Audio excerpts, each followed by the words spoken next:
Regulation of gene expression अब gene expression का जो रेगुलेशन है अब पहले जीन एक्सप्रेशन लिखो तो जीन एक्सप्रेशन में हमारे पास डीएनए है डीएनए से मैसेंजर आरएनए बनता है और इस मैसेंजर आरएनए से प्रोटीन्स बनते हैं तो ये जीन एक्सप्रेशन है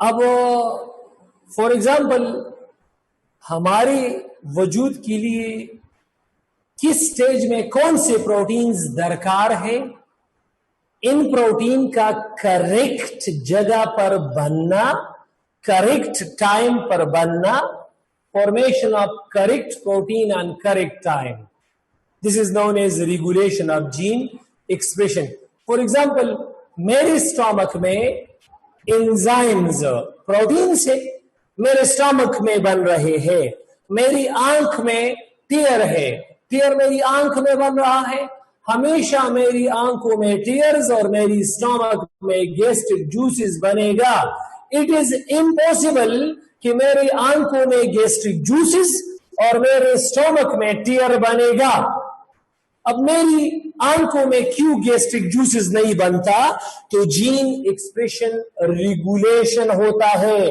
प्रोटीन करेक्ट जगह पर बनना ये डीएनए का कमाल है करेक्ट जगह पर करेक्ट प्रोटीन बनाना डीएनए का कमाल है आपके मुंह में हमेशा सलाइवा बनेगा ना कि आपके मुंह में बाइल बनेगा आपके लिवर सेल्स में आपके मुंह में सलाइवा बनेगा मुंह में सलाइवा बनता है क्यों क्योंकि मुंह में सेल्स है उसमें डीएनए है डीएनए से एमआरएनए सलाइवा को कोड करेगा इस तरह पेंक्रियाज में जो एंजाइम्स है तो पेंक्रियाटिक सेल की डीएनए में जो कोड्स है उनके मुताबिक बनता है तो रेगुलेशन ऑफ जीन एक्सप्रेशन अब आपकी बुक में regulation of gene expression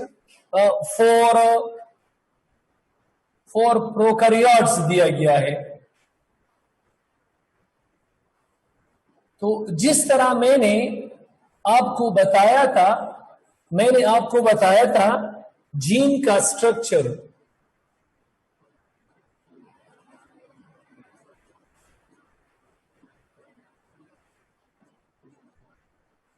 for prokaryotes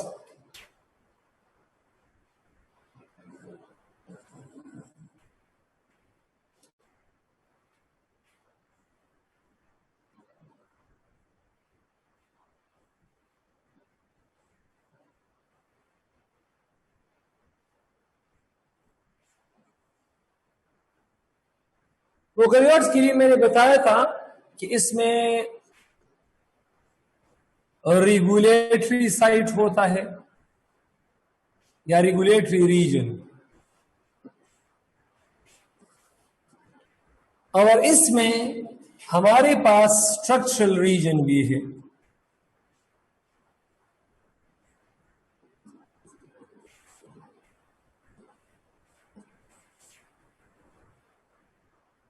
अब रेगुलेटरी रीजन में अगर आपको याद हो, इसको मैंने प्रोमोटर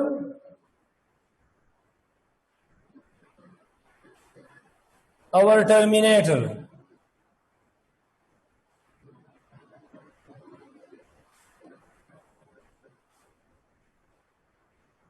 और प्रोमोटर और टर्मिनेटर के दरमियान स्ट्रक्चरल रीजन होता है, which is in case of prokaryotes operon होता है। तो आपकी बुक में जो प्रोकैरियोट्स के लिए रेगुलेशन ऑफ जीन एक्सप्रेशन है, तो इसको ओपेरॉन मॉडल, ओपेरॉन कंसेप्ट या जिसको ओपेरॉन मॉडल कहते हैं, उस पे इसको एक्सप्लेन किया गया है।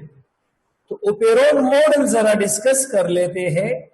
ओपेरॉन में दो तरह की जीन्स होते हैं। ओपेरॉन्स में दो तरह के जीन्स होते हैं। एक को हम कहते हैं, अब चलो इसको डिस्कस करते हैं, जरा यह देखो। अब इसको जरा डिस्कस करते हैं। दो तरह के इसमें जीन्स हैं।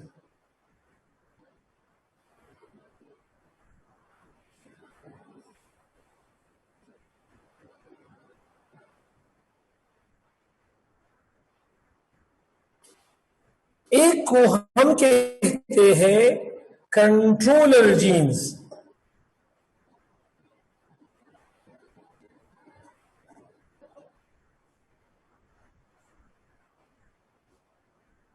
और दूसरे को हम कहते हैं स्ट्रक्चरल जीन्स।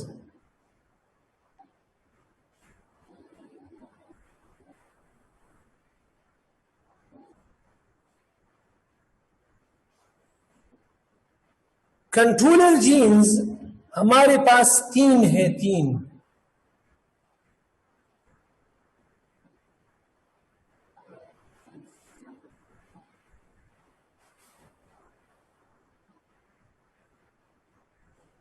एक को रेगुलेटर जीन कहते हैं,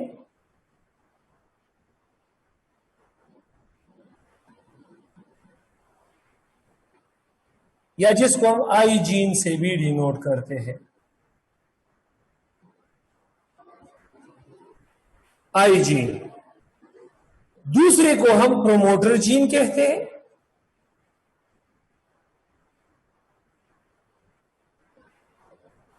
या जिसको हम पी जीन से भी डिनोट करते हैं,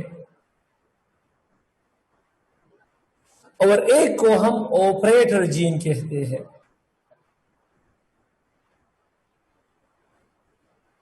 जिसको हम ओ जीन से डिनोट करते हैं।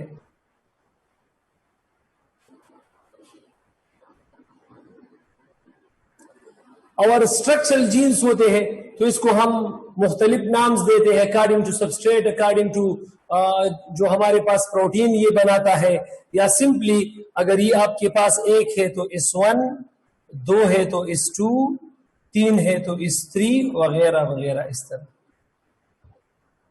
इस तरह हम लोग लिख सकते हैं।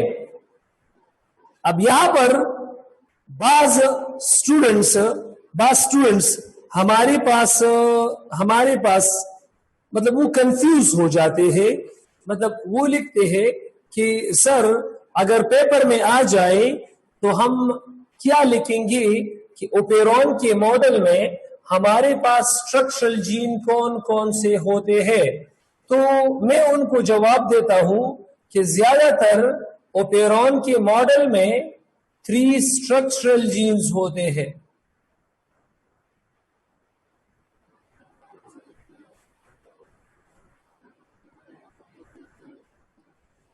और ओपेरॉन के मॉडल में प्रोमोटर तो आपको पता है ये तो जीन का हिस्सा है, तो इसको नहीं, और रेगुलेटर का भी ये हमारे पास जीन का हिस्सा है, तो इसलिए इसको हम O gene, one controller gene हम कहते हैं, या इसको वन रेगुलेटरी जीन भी कहते हैं।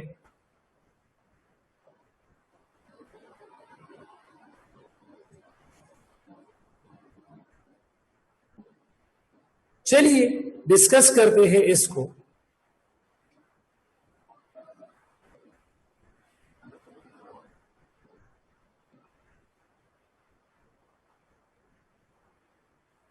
ओपेरॉन मॉडल, दो तरह के इसमें जीन्स है।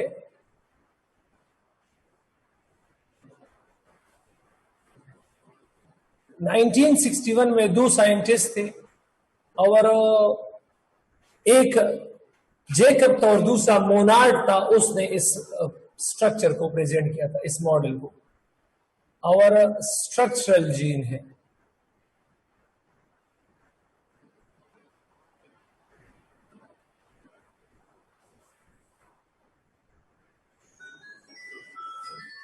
स्ट्रक्चरल जीन है, और दूसरा क्या है शाबाश, दूसरा क्या है, ओपेरॉन मॉडल। एक मिनट, बस एक होता है रेगुलेटर जीन, इसको हम आई जीन कहते हैं, आई जीन। इस आई जीन को रेगुलेटर जीन कहते हैं।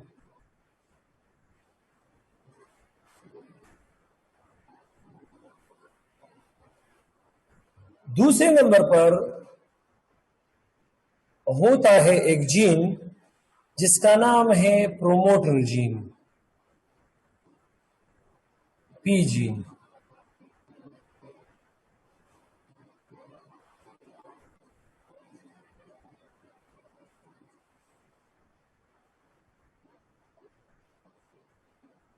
और तीसरे नंबर पर एक जीन होता है और उसका नाम है ऑपरेटर जीन,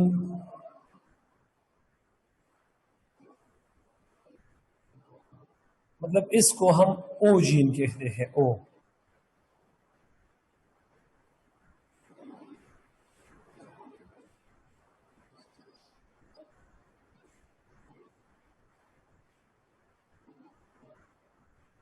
ऑपरेटर जीन जिसको हम ओ कहते हैं।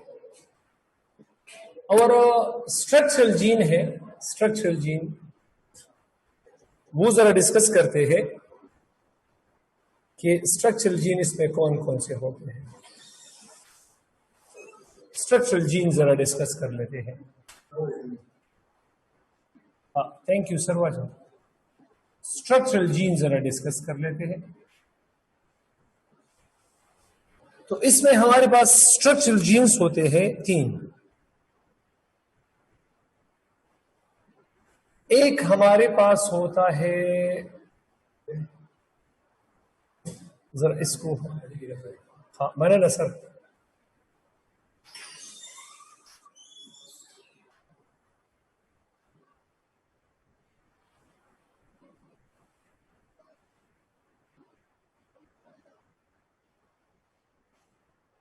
एक को हम कहते हैं इस वन जीन, या इस वन जीन को हमने एक नाम दिया है और वो है जेड जीन।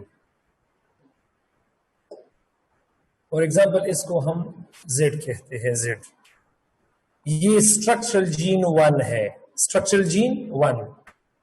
दूसरा हमारे पास एक दूसरा जीन है,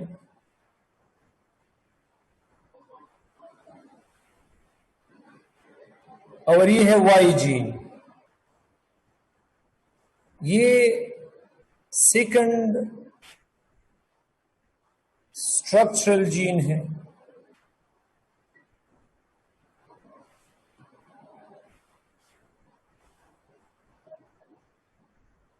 और ये फर्स्ट स्ट्रक्चरल जीन है।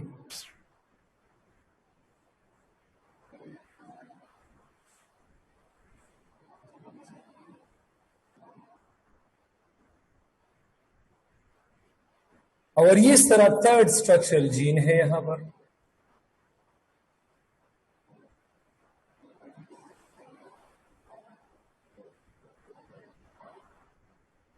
और इसका हमारे पास ना ये थर्ड स्ट्रक्चरल जीन है और इसका नाम है ए जीन।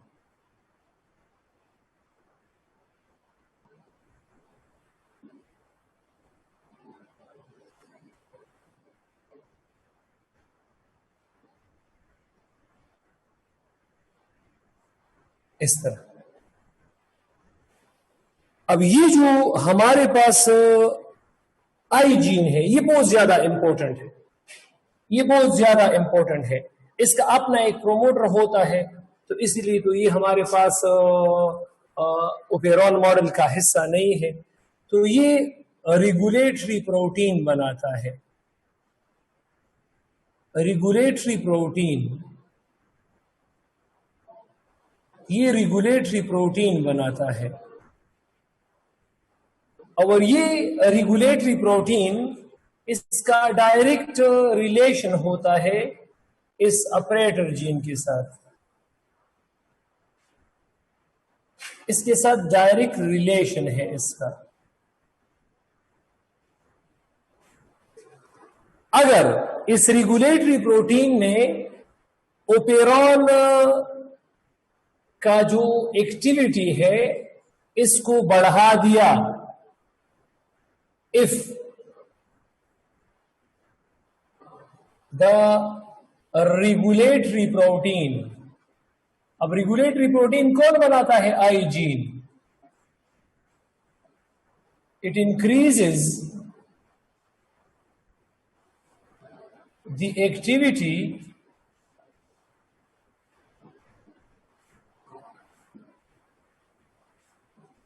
ऑफ ओपेरॉन्स,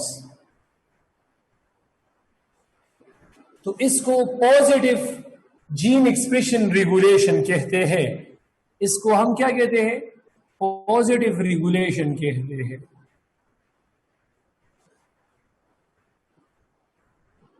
इसको पॉजिटिव रेगुलेशन कहते हैं, पॉजिटिव रेगुलेशन। और अगर इसने इनहेबिट किया, if the regulatory protein,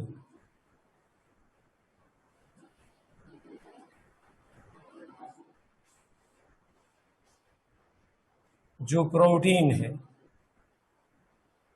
it inhabits, इसने अगर स्टॉप किया, inhabits the activity of ओपेरॉन्स,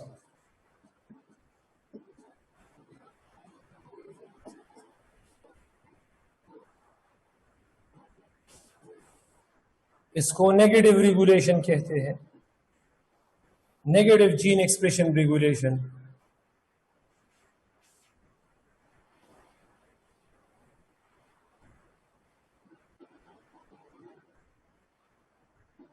bacteria में लेक्टोज के लिए जो जीन्स है, lake operon, lake operon, lactose के लिए जो ओपेरॉन्स होते हैं, लेक ओपेरॉन, तो ये बाज़ औक़ात पॉजिटिव जीन एक्सप्रेशन करता है, बाज़ औक़ात नेगेटिव। तो आपकी बुक में लेक ओपेरॉन डिस्कस है।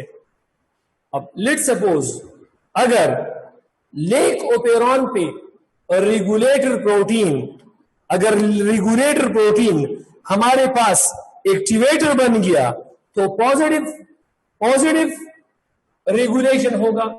लेक ओपेरॉन पे अगर हमारे पास एक्टिवेटर प्रोटीन बनता है, क्या चीज बनता है? एक्टिवेटर प्रोटीन बनता है, एक्टिवेटर, तो हमारे पास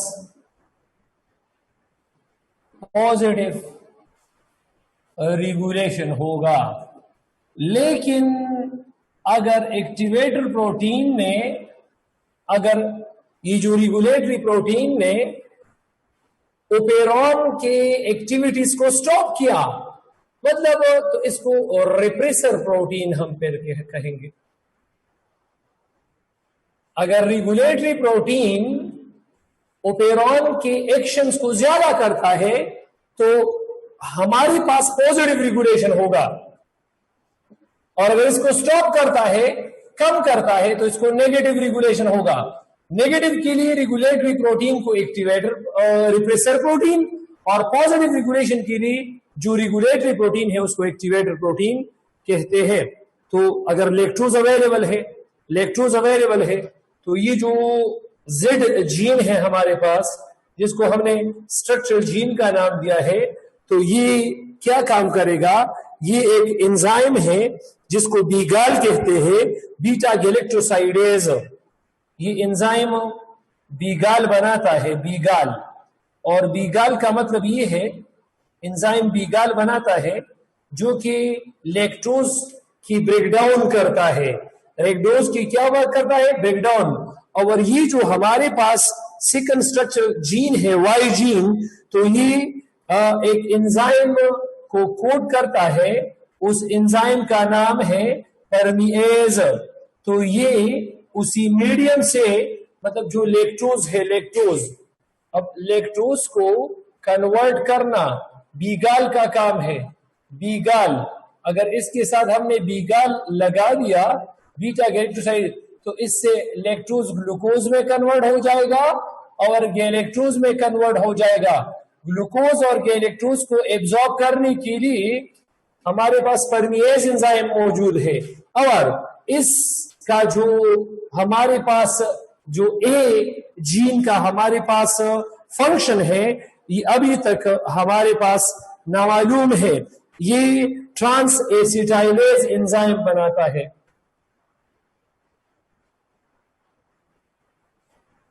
ट्रांस एसिटाइलेज मतलब ये एसिटाइल ग्रुप की ट्रांसफर करता है, लेकिन लेक ओपेरॉन में इसका प्रॉपर फंक्शन क्या है ये अभी तक किसी को मालूम नहीं है। तो अगर कोई भी क्वेश्चन हो तो रेज यूर हैंड, नहीं तो हम अगला चैप्टर शुरू करते हैं। शाबाश। सर, ये आपने कहा ना ये आई जीन और प्रोमोटर जीन ये इंक्लूड नहीं है ओपेरॉन में, सर इसकी रीजन? इसकी रीजन ये है कि जितनी भी ओपेरॉन मॉडल है उसमें प्रोमोटर को हम जीन कंसिडर नहीं करते, क्योंकि वहां से हम स्टार्ट लेते हैं। अब ये तो खुद प्रोमोटर है तो इसको तो हम जीन कंसिडर नहीं करते, क्योंकि ये एक्टिविटी यहां से शुरू होगा, ठीक है। और इस आई जीन ये प्रोटीन बनाता है, तो इसका मतलब ये है कि ये प्रोटीन बनाता है तो इसका खुद का प्रोमोटर अलग से है, इससे पहले भी इसका प्रोमोटर है, तो इसका अपना प्रोमोटर है और ये खुद प्रोमोटर है। तो इन दोनों प्रोमोटर को हम कंसिडर नहीं करते।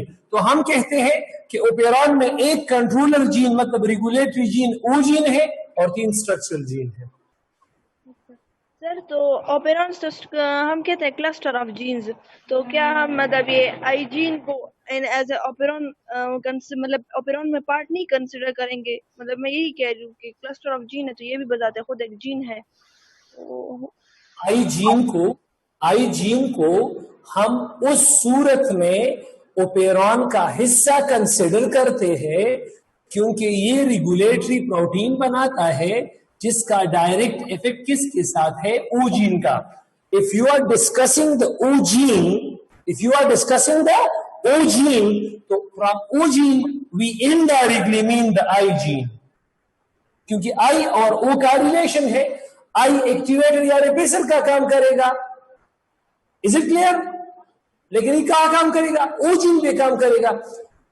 शागर भी कत पगट कंसेप्ट बांधला शिखना पगट कंसेप्ट बांधे नुमंग वयू ओपेरॉन की 15 जीन्स ओपेरॉन के तो तब बीसी लेवल बांधे बीसी दा टीच को मकना नुसो वतवे म ओपेरॉन की मुंग सर 15 जीन्स दी द्रे स्ट्रक्चरल दी और 2 कंट्रोलर मतलब रेगुलेटर दी नुमाना कसो तबुसु की कंट्रोलर कम दी नुसो वतवे आई जीनम दे